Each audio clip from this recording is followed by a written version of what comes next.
This was taken in the end of January, start of March. And it has a lovely pink colour, as you can see. The missus will love it. And as I said, the stuff, I've been giving it away and digging it up. Next one, Rod. That's what it looks like after you harvest it. These are the dead ones. They start sending up these little pups. I call them pups, right? And that's the new growth for next season. You can dig it up at that stage and literally chop it with an axe or a spade into divide it and plant, smaller bits. I've also had it happen where one of the stems has broken or fallen down and lays in the ground or on the ground, and it will actually start to sprout along the stem. So as I said, once you've got it, you can't kill it with an axe. It's not, it's not a weed, but it grows like a weed. It grows like it. Anything that grows where you don't want it to weed. Yeah, no, it won't spread. No, it doesn't spread that much. Thanks, Rod. So this is where we started, right? And by the way, this series of pictures is the same flower head. I took a picture. I don't know if you can see it, but there is a black X on the stem, and it's the same one all the way through. And then after you chop the seed heads off, that's what it looks like. This is just recapping what we've been talking about here. This is how I used to do it, cutting those things on an angle, and then sticking a bit of wire in, and with a bit of glue, and pushing them together, just to shorten those outside stems. And yeah, doing it on an angle, it wasn't quite as noticeable where the join was. And that's before it's had the foliage added. And that's after the foliage is added. Yeah. Oh. Now that's a picture on my layout of the forest. And when you're doing the forest, there's always undergrowth and underbrush. So if you're having a tree that's just sitting in the middle of a paddock, where there's, say, cattle or sheep, you wouldn't bother. But when there's a forest, there's always undergrowth. Can you open that? Yeah. Thank you. That's it. Yeah, I can't put the camera back on. This I put together fairly quickly just as a demonstration of what you can make it look like in the end. I've got the forest at one side of the fence and just a single tree in the paddock.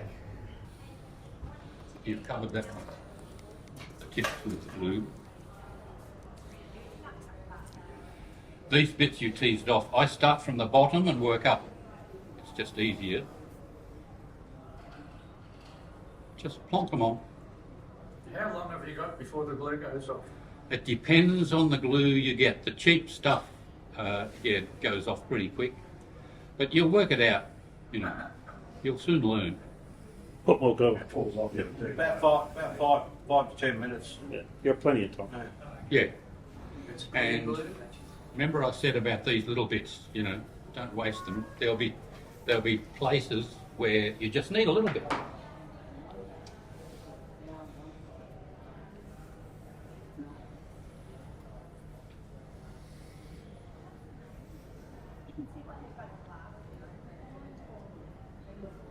Yeah, sometimes if you touch the glue on your tweezers, this stuff doesn't want to let go. But yeah, this particular brand of glue, I have found the best so far. Aaron just looked it up, $6 from Spotlight. Sorry about Spotlight. $6. $6. $6 for the can online. It's cheap, Woody. Okay. Yeah. I have a feeling I paid a bit more than that. No, you went with Fran, of course you did.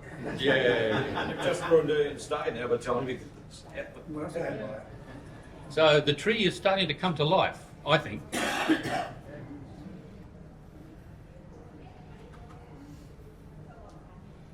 Okay.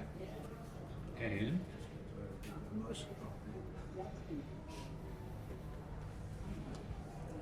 Yeah. Gonna pass that now. yeah, you will end up, here's one I prepared earlier. You'll end up like this.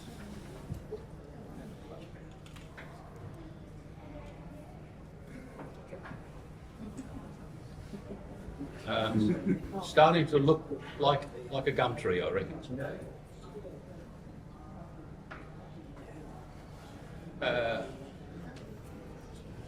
Now, for a long time, I was quite happy with them like that. But as somebody pointed out, gum trees are not always the same colour green all over. They have newer, lighter coloured tips where the new growth is. So again, actually, no, that's right. I use also Fran, my wife, just the other day said the hairspray she's been using, she doesn't like it. It's too hard and sticky. And I said, well, I think we should buy you a better sort, and I'll have the old one. So I got the old one, and again, give it a spray, and any of the Woodland Scenics ground foam. I think this is just one of the grass green fine ones. I do it sideways because if you do it from directly above, some of the stuff will actually stick to the stems and it just doesn't look right. Just give it a bit of a sprinkle. It just varies the colour.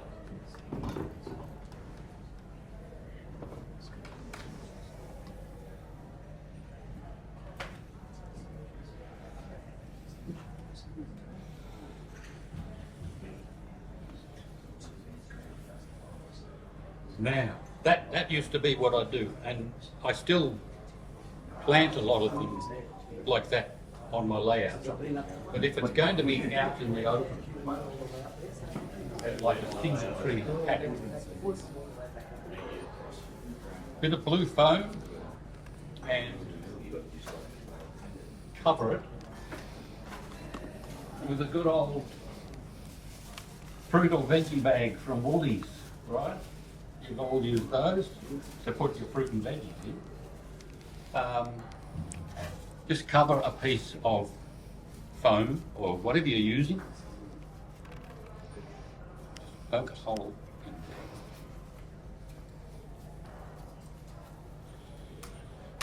there. Yeah, if it's a tree that's out in a paddock, and it's just stuck in the ground like that, it just doesn't look right.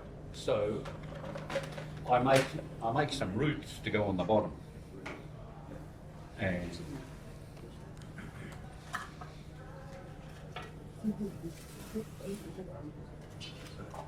this stuff, again from good old Bunnings,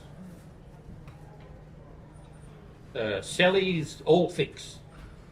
I use it in all sorts of things. It's a glue, but it's quite a thick glue, and it's excellent as a filler on your layout or your scenery, because it's just like toothpaste, as you can see. Can you see? And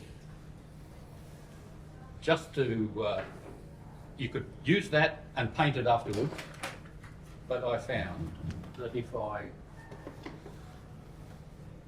just put some tinting agent in it, and this is just good old Joe Sonia's stuff that was again, left over from Fran's craft box.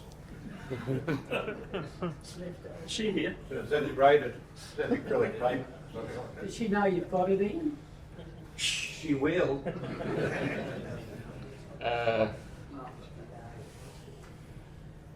You could use any colour.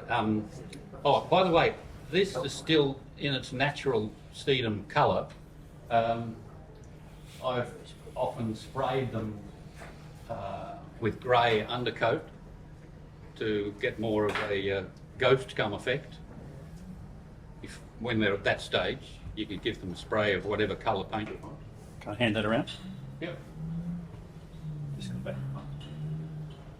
And this all fixed stuff. Just with a toothpick. I can mix it in, or mix the paint in with it. And it takes on the colour. And I just picked this bit of paint because it's close to the trunk colour.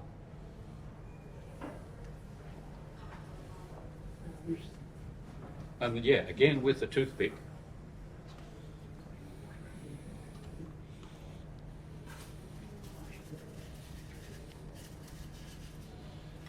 Just dab it. Do you see what I'm doing? Yeah. Just dab it around the base.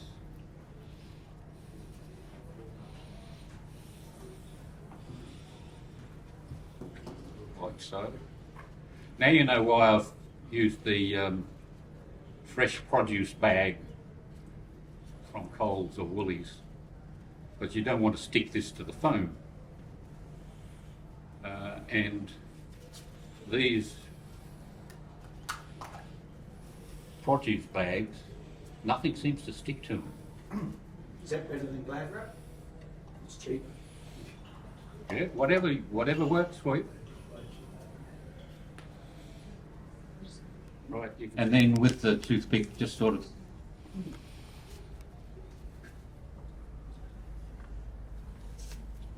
make little things like that that look like roots coming out.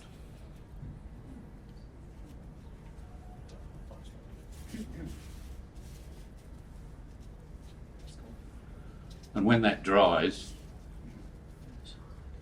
yeah, leave it, overnight. It'll dry, and then you can peel off the plastic bag, and you'll find that it will peel off from under this stuff reasonably easily. There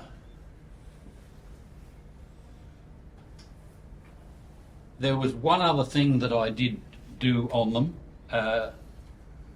That I didn't bring the stuff to show you because I thought we'd probably run out of time. But that is older modelers. Do you remember this stuff at school that you used to weave baskets and stuff out of, called raffia? Yes. Yeah. You can still buy it in the cheap $2 type shops and those sort of shops. And so often on gum trees, when the bark peels off, it drops and it gets caught in the forks and just hangs in strips. It's one of those things you don't think about. But anyway, I got some brown, I bought a whole bunch of this raffia stuff. And they've had it in a packet with about 5 or 6 different colours, but there was a dark brown. And I found that the original raffia used to be literally grass, strips of some sort of grass, but now it's made out of paper, and they just coloured paper. But that still works. And use that, chop it into bits and slice it longwise, and it's the easiest I've found to wet it and let it hang over something. And I made the fallen bark, shed, yeah, that's the word, the shed bark, on some of the lower branch forks.